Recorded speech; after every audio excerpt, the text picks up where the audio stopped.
Hello everyone, this is Fahed. No new episode of See-Through Panel out this week.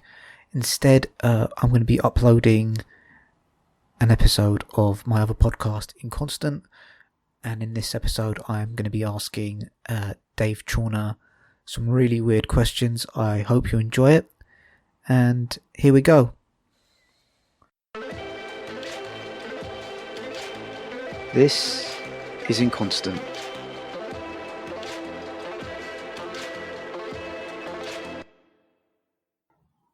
Okay, hello everyone. This is Fahed, new episode of Inconstant. This is going to probably be the season finale for season 2. I'm quite busy with my other podcast, See-Through Panel, and a few other creative projects, and I want to take the podcast in another direction. But we've got a great guest today. My guest today is Dave Chawner. Dave is a #1 best-selling author, award-winning comic, presenter, and mental health campaigner. He's been on the BBC, ITV, and Channel 4.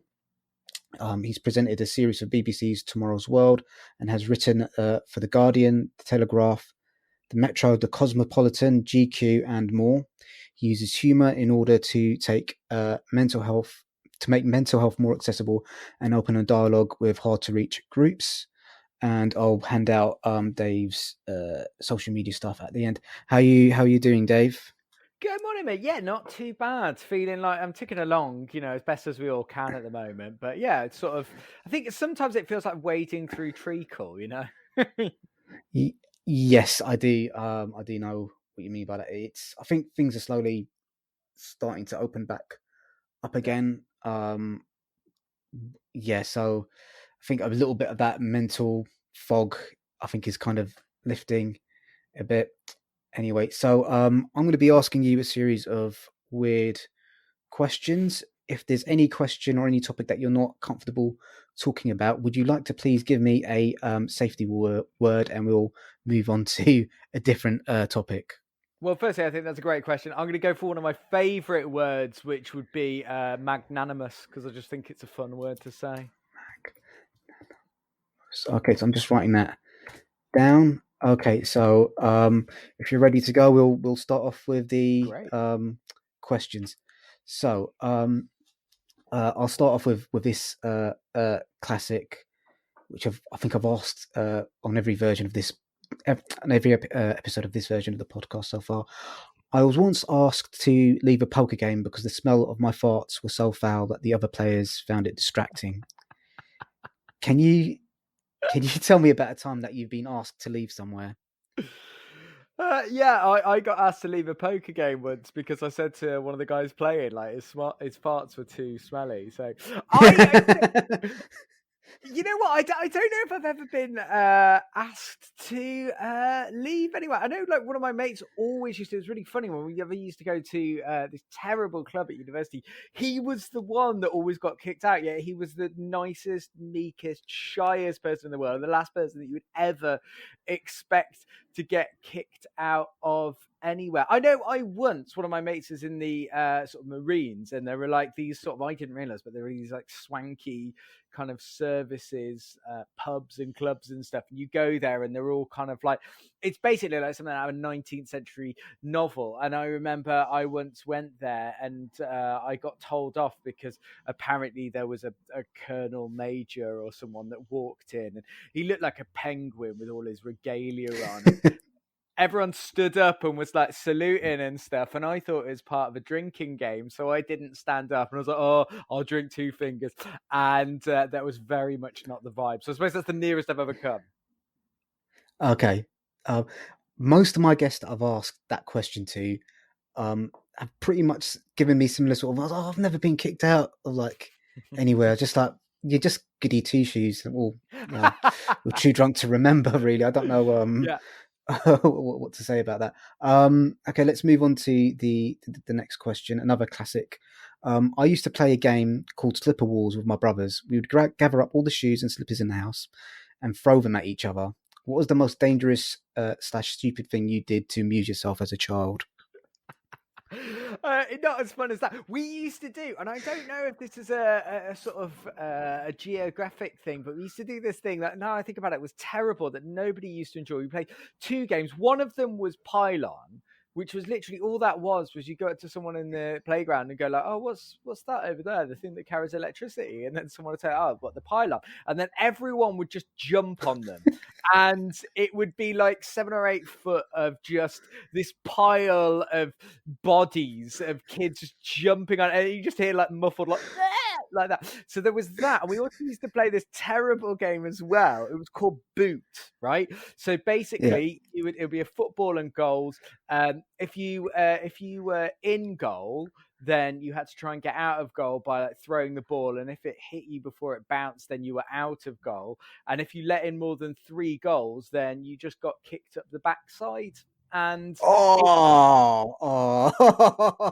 was terrible. And if you missed a shot, then you had to go and goal. But the thing that was even worse about it, right? This gets worse. So if you missed 3 goals, you got kicked up the backside softly. 6 goals was like medium. 9 was like hard. And then if it went over 10, they used to do this thing that they used to call the tunnel, which was everyone playing used to line up into a tunnel, and you had to run down it while they just kicked the living crap out of you. It's brutal. Brutal. I did do Brazilian Jiu-Jitsu before the lockdown, and they had this what they used to do at my club when we got graded was something called the Polish tunnel.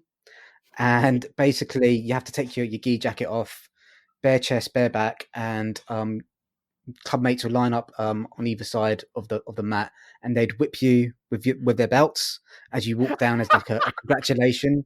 So yeah, that's it's just gentle hazing.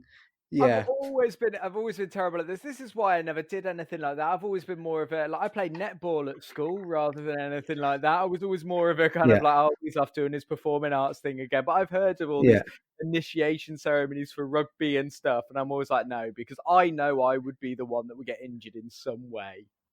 yeah. But I mean, we've stopped doing that now because it's just dumb.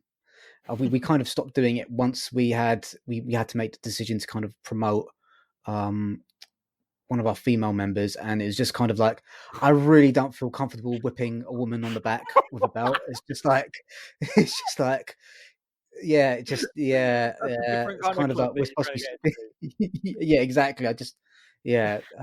Especially because it probably would have been in front of like 2 kids as well. get It's just like, yeah, we can't really do this anymore. It's not on. So yeah. Um, Oh, yeah, they're just but yeah, crying, going, those "Why, mummy? Why?" You're like, "This is what we do. This is yeah. feminism 2020, kids." Brilliant. The thing is, I think like she's a tough old girl. She would have been up for it. It's just as blokes, we were just like, we Yeah. can't do that. It's not on. But yeah, the first game you described. Where did you grow up? So I grew up in Staffordshire in the Midlands. So Yeah, there's nothing okay. going on. So the There's like first game you described is very familiar to me. We called it bundle. We just like bundled someone now, down to the ground and just like jump onto them. Yeah, yeah, yeah. now, am I going to guess that you were in Southeast or Kent?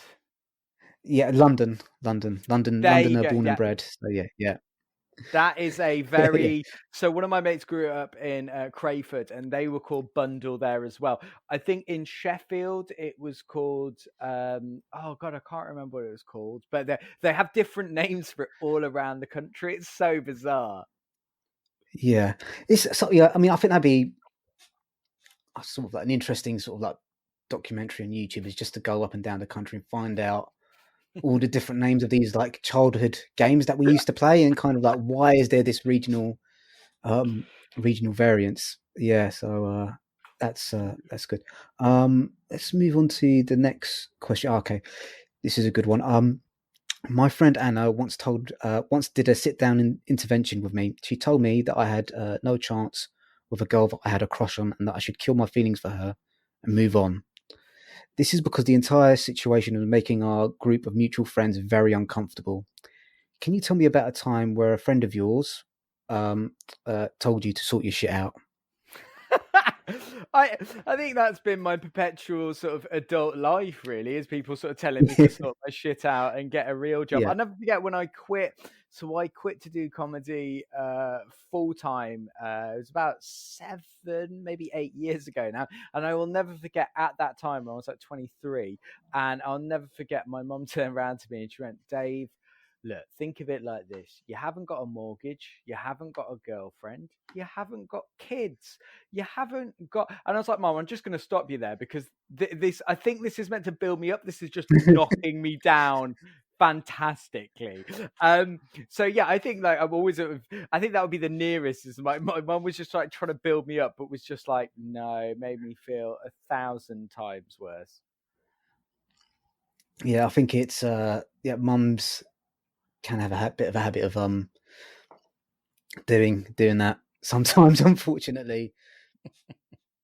I think like Using the that's wrong why words. I'd be a terrible parent. I think I'd eat my own young. So I'm sort of taking myself out of this gene pool. That would be a terrible kind of like headline: comedian eats young children. But it's also like one of Because there's those nothing things in you the can cupboard. imagine a Channel 4 show being the man that ate his child, and it would be Yeah, on in kind of like between Grand Designs and the news, and it'd be like an hour-long documentary of people going, "Well, he never used to nibble toddlers," and just really yeah, series of talking headshots. yeah. Then like 2-3 weeks later, Channel 5 would have their version with pretty much the same footage with the same talking heads. Yeah. Um, yeah. Let's try this. Okay. This is a newish question. As a tween, one of my friends that told me that vaginas tasted like tuna. What is the dumbest thing that you believed about the opposite sex? Oh, I mean, when I was a teenager, I never used to really sort of speak to girls. I could never really flirt with girls ever. I think the amount of stupid things that I thought about the opposite sex were numerous, like, sort of that if you stood still, then their sight was based on movement. I was like, oh no, that was a tourist wreck. So I was always a very uncomfortable kid, like, sort of like, hey, do you come here often? You're like, what, school? Yeah, I tend to do it 5 days a week. So it wasn't really one of those things that I was particularly good at.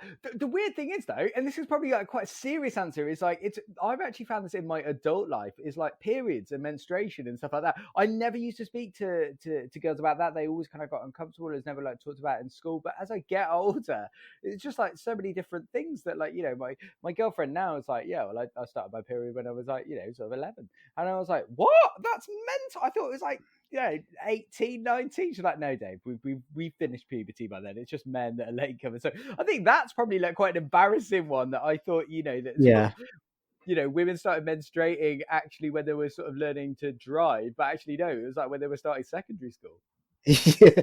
I think it is like one of the failings in our kind of like one of the many failings in our education system is that men aren't really taught that much about the No. female reproductive cycle. I mean, I remember in my maths class, they'd like every so often they'd like heard all the girls at the classroom to do some like sex education stuff. It's just like, well, we kind of need to know about that stuff as well. Yeah. Most of us also hated maths, so but yeah, it's just kind of like yeah, it's weird. I love that that's what you got out of sex education. That if you're a woman, then you got to bunk off maths. That was great. That's brilliant.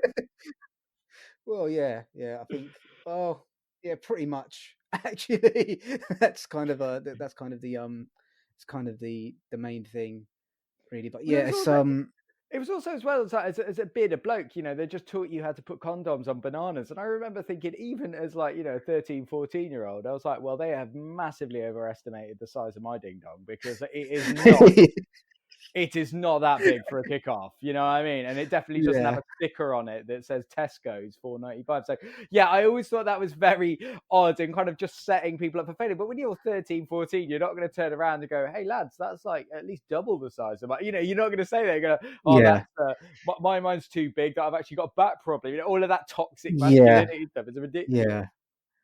I've yeah, it's fair. My mate, he's a doctor, and he actually when he was a medical student, he used to go around schools giving kind of like, the kind of like sex safety talk to Mm. school children. And we'd always used to take the piss out of him because, like, in his briefcase, he'd have a dildo and a load of condoms. He's just kind of like, oh, here comes the old sex perv. He's going around to Oh, molest the children and all that sort of thing. But yeah, that's so it's just funny. yeah, kind of like, no, seriously. In his bag, he had like a dildo, some lube, a load of condoms. It's just like, oh man.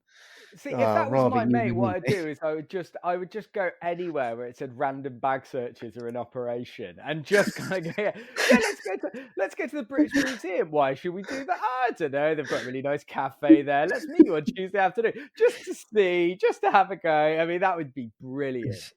Oh yeah, it. I used to brings up. I used to do uh post-room work at Barclays Bank, and like the stories that those guys used to tell about, because it was a bank, everything needed to be scanned Mm. coming into the building in case it was a bomb or whatever.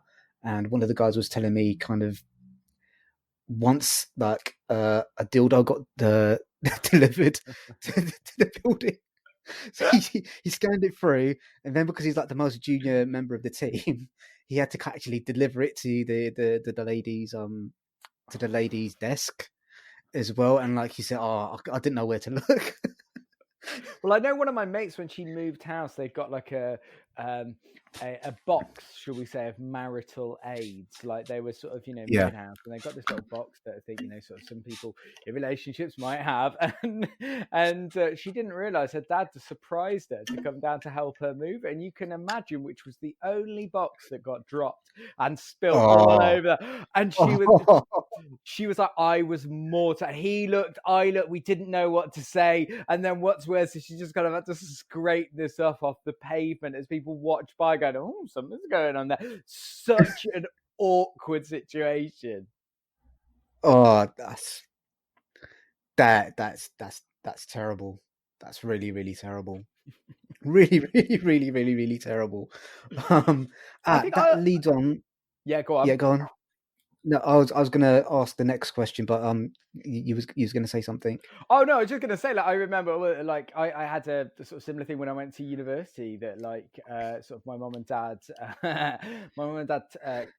tidied my bedroom. They kind of redecorated it. I mean, it was, when I think about it now, it's terrible. I was in the first year of university, and I'd literally not gone 3 months. They're like, right, we're repainting this. We're making this a guest room. I was like, oh, so they were busy off doing that, and then my dad found an M&S lingerie catalogue that had obviously been well thumbed under my mattress, and he sort of said, oh yeah, we found the lingerie catalogue under your mattress, and I was like, oh god. And he was like, to be honest, I was just surprised because I thought you were gay, so I mean, it was a surprise. Oh, oh, that's nice, Dad. That's very I'm the only nice. person that I think Uh, had to come out as straight to my mum and dad, because they were both convinced that I was gay, and I had to say, look, Dad, like, honestly, I'm honestly straight. And they're like, well, maybe you haven't met the right guy yet, maybe this whole straight phase you'll go through. I'm like, no, seriously, I am straight. I'm not embarrassed to be gay. And they're like, yeah, there's nothing to be ashamed about, and all of this stuff. And it was like, no, but I am straight, and people were surprised. They were so shocked. oh, it's just that's brilliant. You just got having to convince people that you're heterosexual. Um, um, let's ask a couple of more questions, and we can kind of start chatting about what projects that you're working on. Um, let's ask. Yeah, let's ask this one. I once accidentally drank some of my mate's piss. What is the grossest thing that you've ever had in your mouth? Whoa, whoa, whoa. You can't just stop there. Like, why? Why? This is more about you than it is about me. Why did you drink some of your mate's piss? Okay, okay. So basically, what it was, we were in school and we were playing football outside. It was a hot day, and everyone had their kind of like cans of drink and bottles of drink lined up against the wall where we were playing football in school. And one of my mates was like desperate to go to the toilet, and he didn't run all the way back into the school building. So he just pissed into like an open can, and it was my mate's drink, and he kind of like he was completely unaware of it, unaware of what had happened.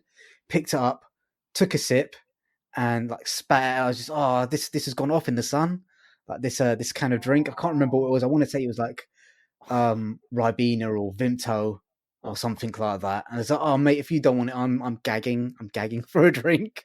So I took a sip, and it's like really kind of like warm and like salty. And I just thought, I'm quite thirsty though, so I took another sip of it, and then I spat it. I was like, oh mate, that's wrong. Something's going on there.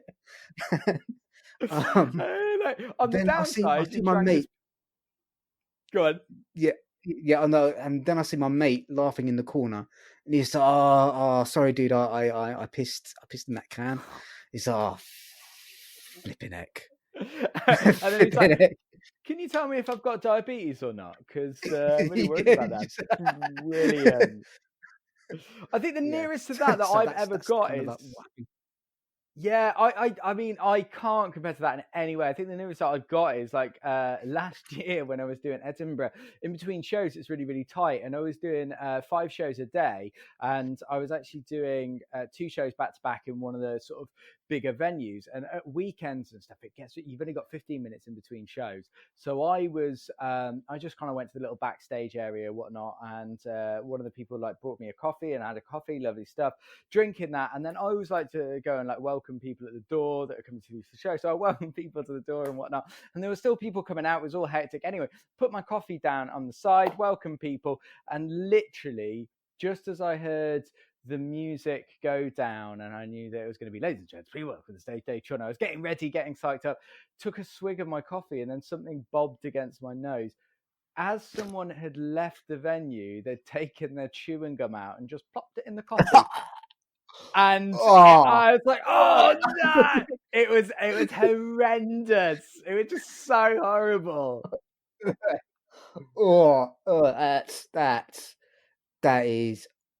awful, man. Because the thing is, it's not as bad as piss, but there's just this weird kind of like, oh yeah, it's insidious. I don't know why that's, it's just horrible. Just the idea of something touching your nose while you're drinking something and you're not expecting it is just, it's creep. Shed sending shivers down my spine. Yeah. Yeah. Did you find out whose chewing gum it was, or was that kind of a mystery that was? It could literally have been that. That's what's kind of worse. It literally could have been anybody's. So bro.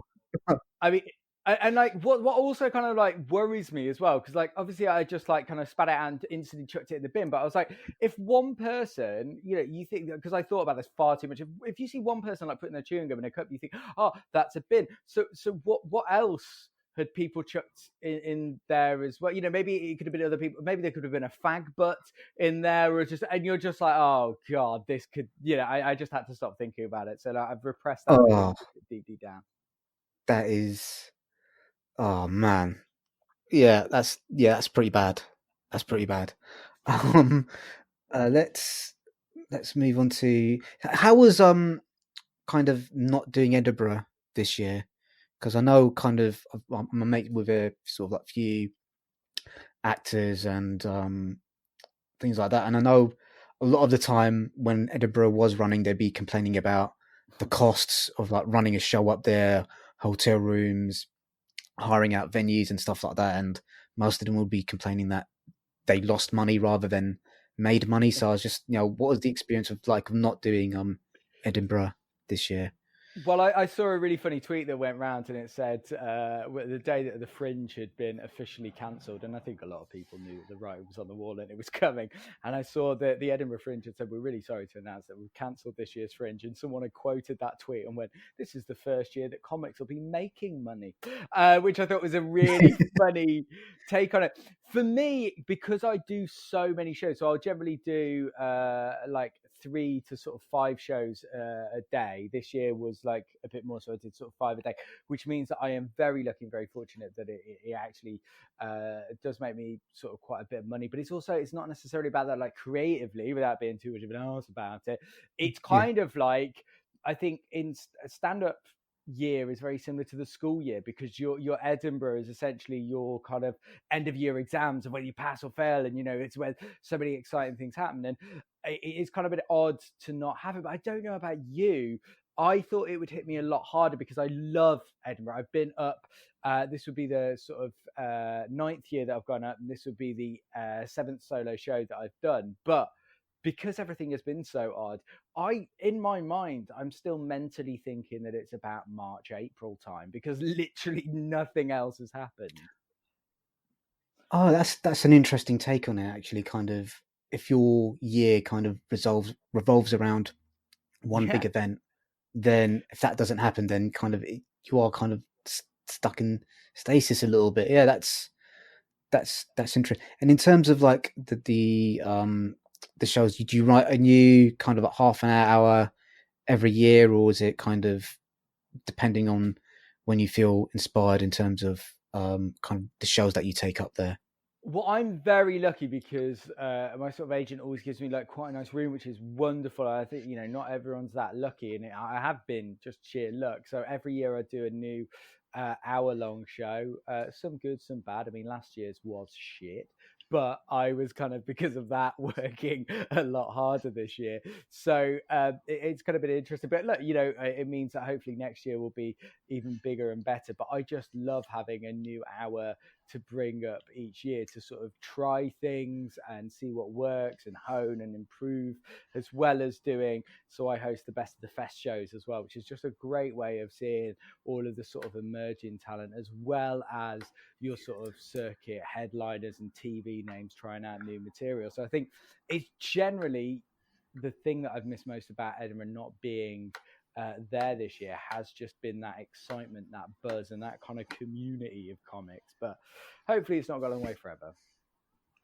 Yeah, I mean, I always find it quite interesting talking to people that are taking comedy shows up to Edinburgh, because like I know some comedians, it takes them quite a long time to generate material. Kind of like one of my favorite comedians is Bill Burr, and he says like the Ah, way that he looks at creating a new hour is like it's a new 5 minutes every month.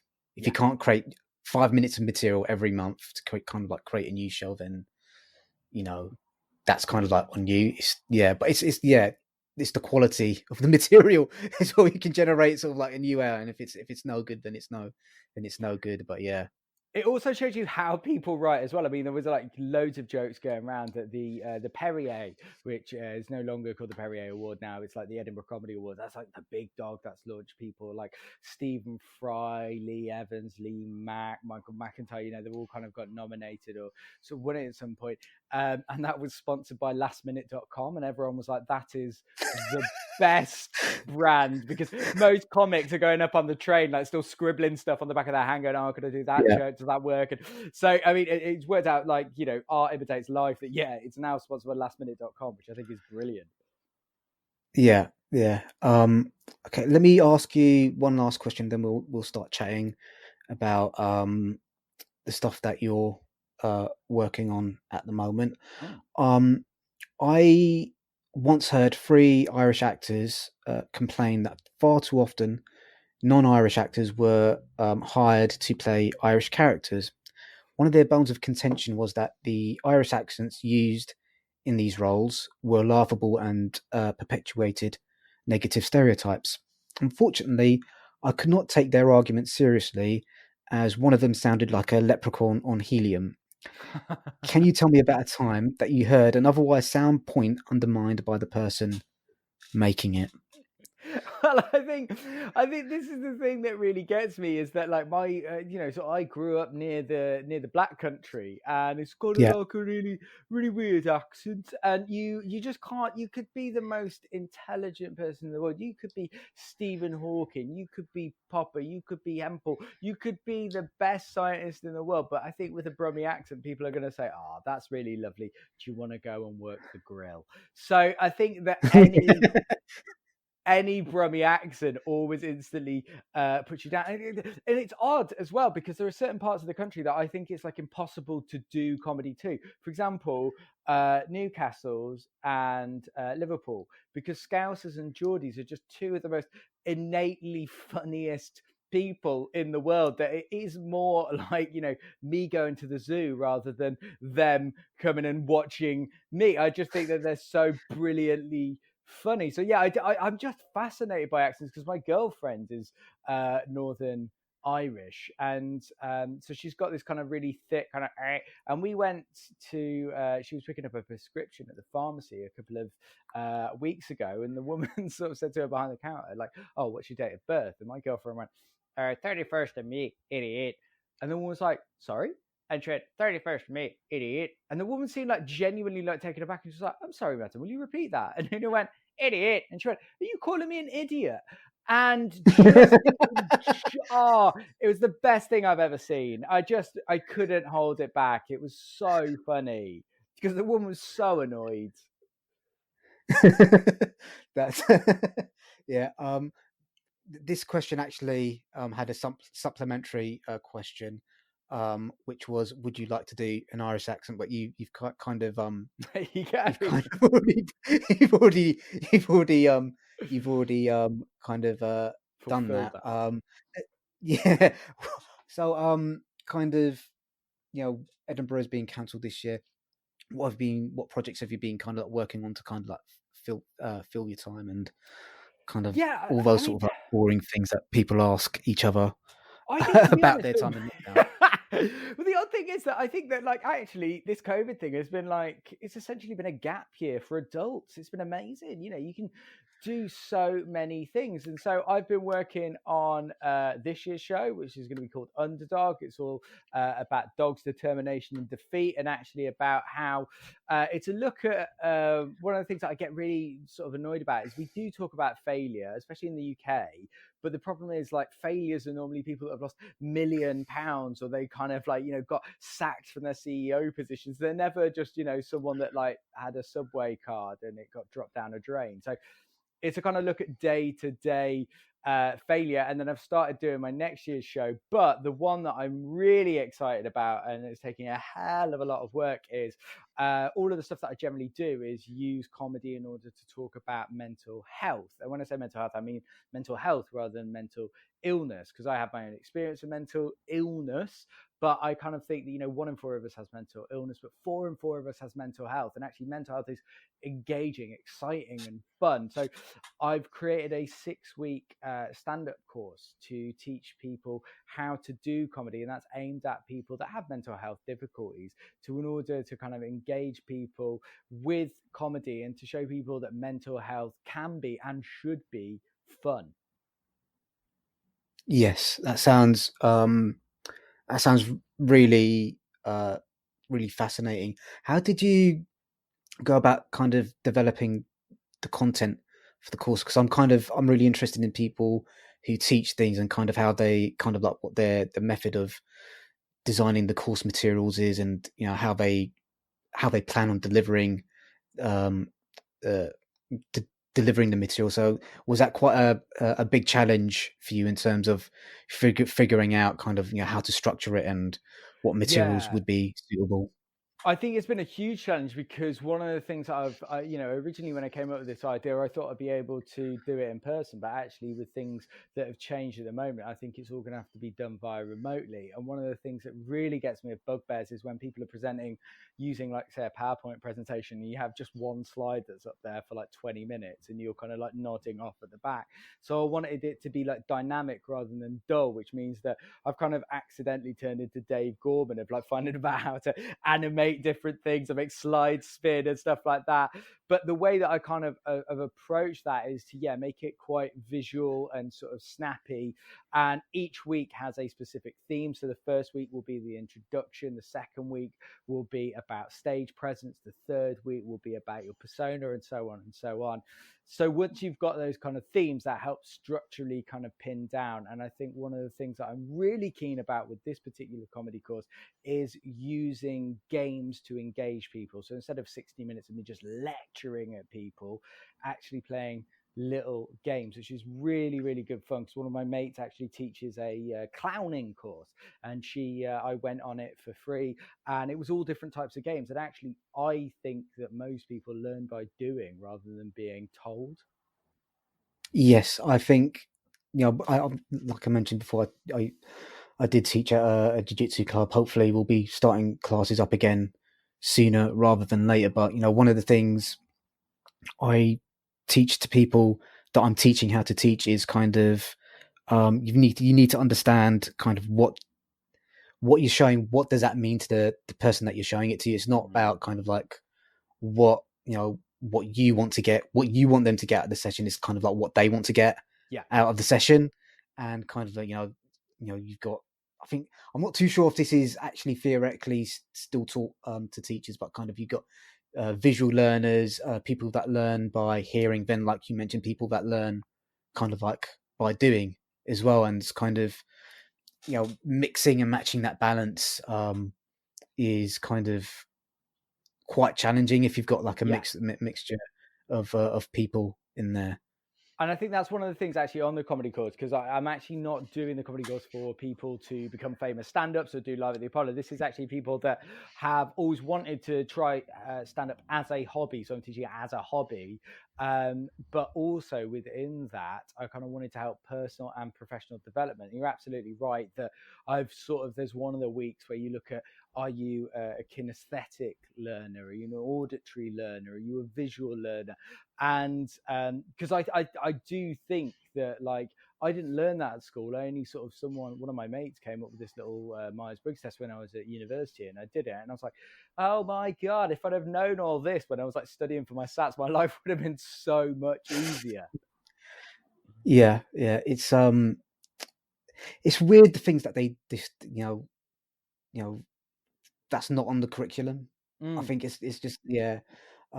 So kind of, you mentioned that the course is kind of aimed at helping people with their uh, mental health. In terms of um, your own experiences, is this course something that you wish had been around when you were kind of going through for your issues, or is this something that you think is kind of like open to anyone, whether they're kind of having a good patch or a bad patch or somewhere in between? Oh yeah, man. I think you can have your cake and eat it in that sort of sense, because like for me, when I was kind of going through all of this therapy and blah blah blah, comedy was really, really good because it gave me confidence, it gave me communication skills, and it literally gave me a platform to stand up for myself. And I think that anyone else that sort of wants those skills, I think comedy gives that them in spades. But also, one of the things that really gets me is if you Googled like physical health, you'd see pictures of like apples, people doing star jumps in the park, sort of things that are really positive and healthy. If you Google mental health, there was like black and white pictures of people like clutching their heads or crying or like sleeping in a stairwell. And no wonder people and blokes that want to talk about their own mental health, because it's always like, oh, this is a sob story. This is going to be something. It's always like the bad story on the news, whereas actually the best thing is mental health, like good mental health. Once you've got that, if you're like having a sort of good mental health, that means that you can be the best person that you want. You can be silly, you can find things funny, you can engage with people as part of a group. And I think that's really, really important. So yeah, I wish it is something that had have been around when I was there, but I don't see it as no problem that it isn't, because I think now you can just engage different groups of people and show that the good mental health is brilliant. That is a really interesting decision in terms of the choice that you've made. Um, in terms of like the perspective that you have on it, because I've gone through kind of um, bad patches of mental health, and it is, you're right, kind of, it is, whenever you're broaching the subject with people, it is kind of um, it is seen as kind of like, well, you're only talking about it because it's kind of like a negative Yeah. thing that's kind of happened. But yeah, kind of maybe um, flipping the conversation around in terms of like, if you're kind of approaching it from the point of view of maybe someone who's like going to the gym to get healthier about their the physical health. Why can't you take the same approach to kind of mental health as well? Exactly. Like, the amount of, I think we've changed with like gym culture is a great analogy, because like, sort of, I think when I was a kid, like people that used to go to the gym were people that, oh, I want to be Mr. Muscle 3000. But now we kind of realize that actually, like, holistic health, yeah, you just go to the gym to just, sort of maybe get a bit toner, maybe, lose a bit of weight, maybe just get healthier. And it's exactly the same with your mental health. It's easier to maintain something rather than to have to completely build it from scratch again. And it's easier to talk about your mental health once you're healthy and coping, rather than when things have gone a little bit wonky in the upstairs department. That's really great stuff, man. When will you start running the course, and where can people find out more Well, that's information really kind. about I it? suppose the best way to find out would be on my Twitter, which is at Dave Chawner. So that's Chawner, or my website, davechawner.co.uk. Okay, that's really good. Is there kind of any other projects that you're working on outside the comedy mental health course and your comedy specials? I was reading your bio. You've kind of you do a lot of writing. Is there kind of a book in the works, or any film scripts that you're kind of working on? It's really funny. So I wrote a book. So all of my kind of mental health struggles, I had anorexia when I was a teenager, and I wrote a Yeah. book about it, which I wanted to be a bit jokey. I wanted to call it The Real Hunger Games, because I thought that was a great title for a book about anorexia, but apparently that infringes copyright. So we had to call it Weight Expectations. And I don't want to be ungrateful, but honestly, mate, I'm the worst writer in the world. I get distracted by anything and everything, and I honestly could never write another book, because I just get distracted by a squirrel, or my knuckles, or a cup of coffee that hasn't got chewing gum in it. So I kind of don't, there's never going to be another book, but I am working on the show about mental health, not mental illness, and I'll be taking that hopefully when things open up again. So I'll be definitely going back to the Edinburgh Fringe, but it's also going to Brighton, Leicester, different art centres, and maybe even Australia, but we will see. Ooh, exciting. Hopefully it won't be um, burnt down or underwater, Yeah, or yeah. covered in a virus by the time They've had a you bad make year, it haven't down they? there. Yeah, yeah. Well, California's no better, actually. Kind of like all the big kind of like spots that comedy spots that you think of, are kind of like the Melbourne Comedy Fest, or uh, New York's probably going to be hit by another tidal wave, and California's probably going to fall off into the sea at some point as well. Knowing the year that we're kind of having. Dave, it's been a real pleasure having you on. Cheers, Is there mate. anything that you wanted to talk about that I haven't asked you about? And, or, another way of putting that is there any questions that I haven't asked that I should have? No, that's absolutely perfect. It's been great fun and really enjoyable. So thank you so much, mate. It's been a real pleasure. I will, uh, like, guys, I'll include the links to um, Dave's social media and his course when the episode comes out. I think I'll probably early next week this will be coming out, Dave. So I'll share it on my social media and stuff like that. Okay, guys, Brilliant. thank you very much. Thanks, Dave. Thank you, mate. I'm gonna stop recording now.